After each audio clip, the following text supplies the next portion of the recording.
Danmark er blevet et godt og trygt samfund, men i år 2011 er flere mennesker blevet arbejdsløse, og flere skoler er blevet lukket på grund af den økonomiske krise. Grækenland og Italien er i krise, og vi vil prøve at hjælpe dem så godt vi kan.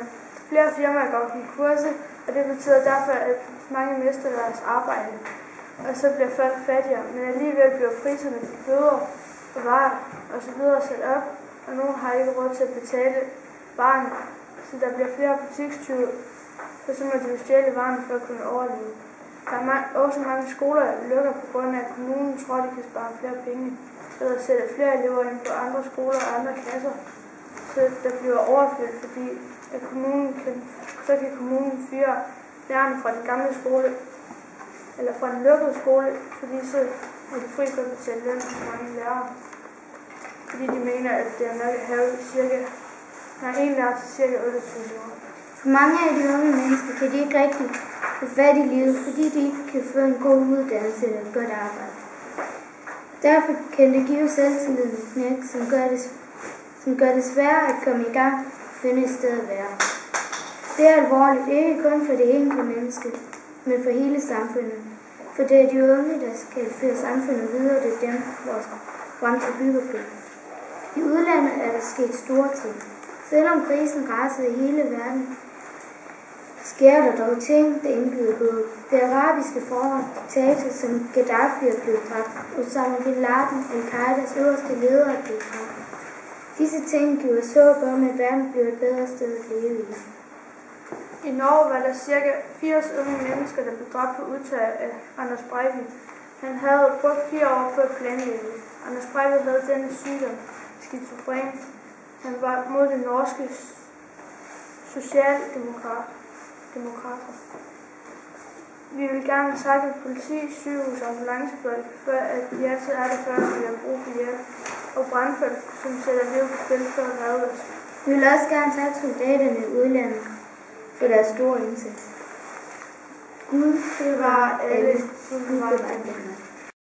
Ja, så er den gamle kage lige så stille ved at være blevet spist.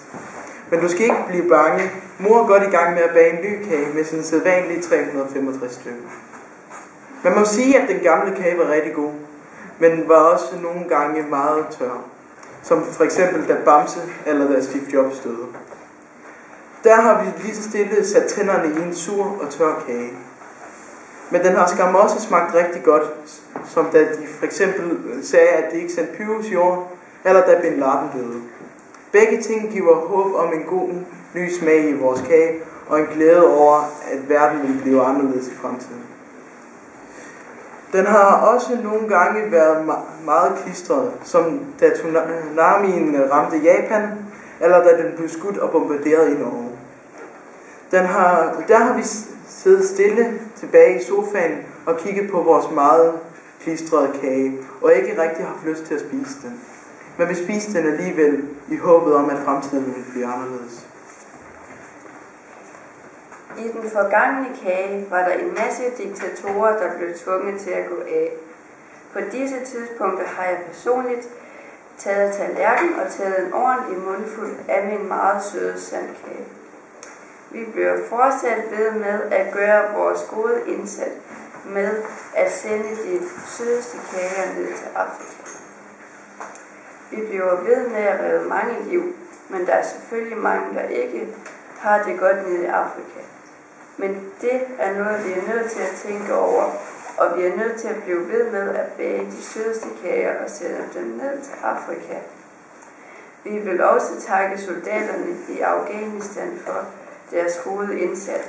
Jeg håber, de får en dejlig ny kage, der vil være sød hele året rundt. Denne kage blev også kagen, hvor vi fik en rød regering i Danmark, hvilket for nogen mente, at vi satte tænderne i en dejlig sød sandkage, mens det for andre mente, at de fik en meget tør og klistret kage. Vi fik alle sammen en lidt sur smag i munden, da vi fik at vide, at den sidste film i serien om Harry Potter ville komme ud. Det betyder også enden på noget, som der har været et stort kapitel i mange folks liv. Og de spiste deres lidt halvsure kage. For på den ene side var det positivt, at filmen endelig ville komme ud. Men på den anden side var det jo også lidt trist, at serien ikke ville udvide sig yderligere. Men vi kan kun håbe, at Rowling vil finde på noget, som der er lige så godt og lige så fantastisk i fremtiden. Endnu en fantastisk ting, der skete i denne kage, var, at den såkaldte Amagermand blev fanget den dag de sagde, at han aldrig ville blive sluppet fri. Fik vi lyst til at rejse os fra sofaen og gå ud i køleskabet efter den daglige kage, og derefter tage en god mundfuld af en af de bedste sandkager, jeg nogensinde har spist. Med alt dette ønsker jeg jer alle sammen en rigtig god ny kage. Gud bevarer banankage. I 2011 skete der meget både godt og dårligt. Masser af folk mistede arbejde, og mange familier må flytte til andre byer eller andre lande for at finde job. Vi håber, at 2012 bliver bedre end 2011, men vi skal alle arbejde på det, både de unge og de ældre. Børnene i skolen skal lære at respektere mennesker uanset alder, køn og nationalitet. Kun på den måde kan samarbejde realiseres, som er samfundets grundlag. Alle skal lære at være unge for at være i stand til at passe på de andre, både i det store samfund og i den lille familie. Det store samfund betyder ikke kun Danmark, men også hele Europa og hele verden, fordi vi alle hører sammen. Derfor skal vi alle tage godt imod de fremmede, som kommer til Danmark. Som den europæiske unions formand, den første her der 2012, må Danmark vise åbenhed for alle. Selvom Danmark har været sin egen valutakrone, derfor mener eksperter, at Danmark vil holde sig væk fra de sidste diskussioner. Helle Thorning-Schmidt lovede, at Danmark vil gøre sit yderste for, at de europæiske lande sammen kunne styre økonomien og genoptage væksten. I 2012 stiger prisen på alle varer, især på usund mælk. Med nye afgifter på usund mælk stiger prisen på skrå, og i det nye år koster en halv liter sukkerholdig solvand 31 øre mere end sidste år. Også en miljøvarer, sundvarer har steget op prisen, f.eks. afgifter på te, kaffe, sultede brød og bjerg. Vores banker kan det også gå galt for, blandt andet fordi de låner for mange mennesker for mange penge. Og hvis de folk går konkurs, så får bankerne ikke deres penge igen. Det hele hænger faktisk sammen. Det starter med, at folk ikke køber nok, og så lukker butikkerne, og så bliver folk fyret, og derfor sparer folk på deres penge.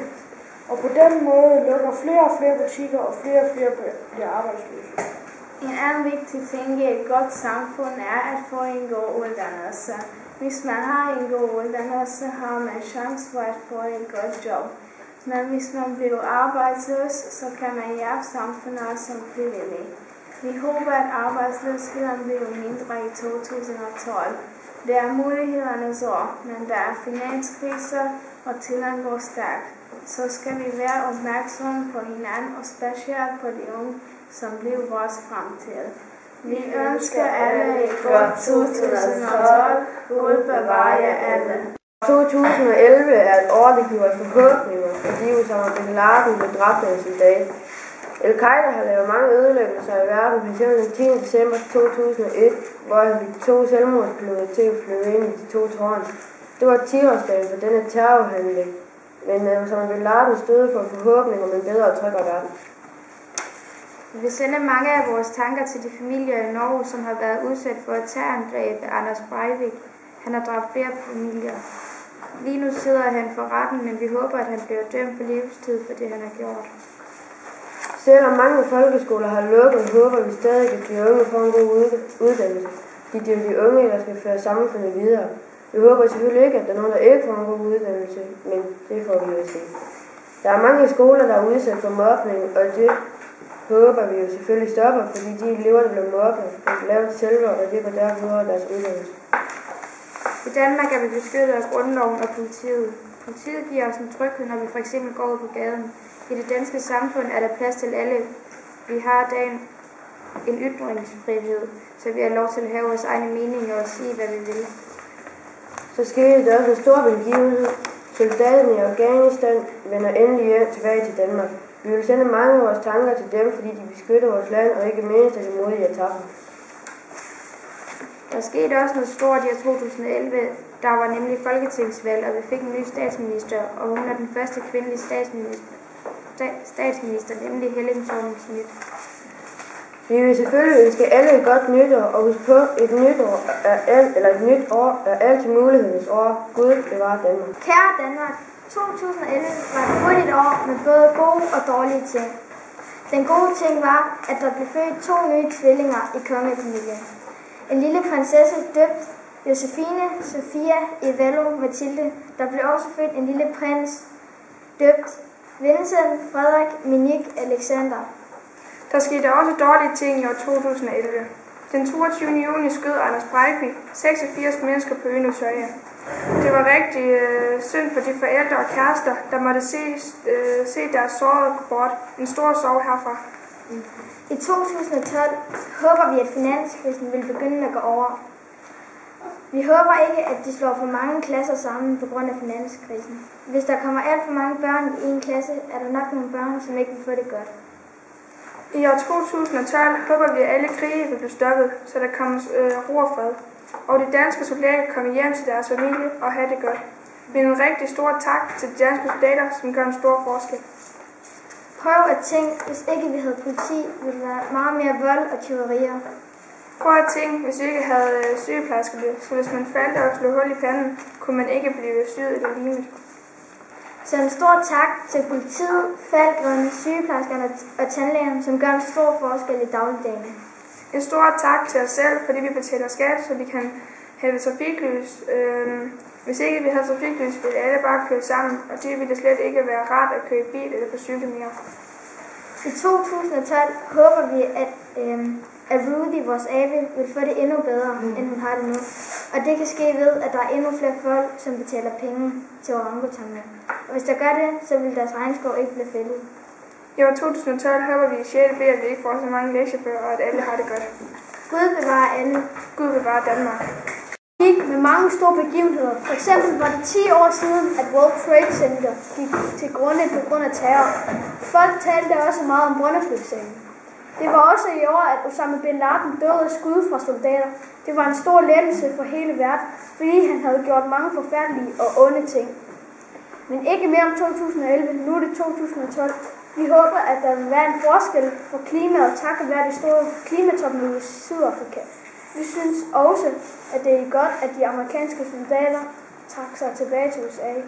De var skyld i, at mange civile døde, og de torturerer mange. Vi synes også, at politiet skal gøre en større indsats. De griber kun ind i store forbrydelser, som f.eks. røverier og slagsmål. Vi har også meget medfølelse til de pårørende fra Japans befolkning, som var med i det store jordskælv, som ødelagde store dele af Japan.